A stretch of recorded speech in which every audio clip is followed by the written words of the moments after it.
Imali ste pre nekoliko dana jedan slučaj koji isto također nije mnogo objavljen, bio je objavljen jer su mnogi ljudi snimili. U Beogradu na vodi je migrant trčao sa heklerom. I vitlao sa heklerom. Ne da je trčao sa upasanim heklerom, nego je vitlao sa heklerom.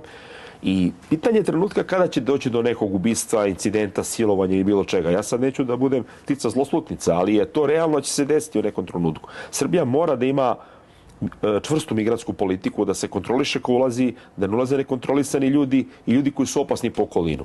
I paralelni proces koji se vodi, o tome sam pričao u Skupštini, nedavno je da se, kako se pušta što više migrantska politika da bude liberalnija, istovremeno se sada donosi upravo u postupku zakon o oružju koji praktično predviđa potpuno razoružavanje srpskog naroda i svih građana Srbije. Što je strašno. I imate paralelnu stvar, da ima što više imate opasnih ljudi u državi. Od kriminalaca kojih sad ima svugde sa oružjem do migranata sa oružjem, običnih građani, 90,9% neće moći da imaju nikakvo oružje čak ni u svojoj kući. I sada će doći situacija da neko upadne u kuću, da ima žena i djeca, vi nemate čime se branite.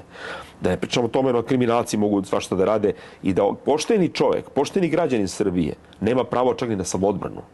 Znači, ova država, to što radi srpskom narodu, to su radili samo nacisti i ustaše i niko više.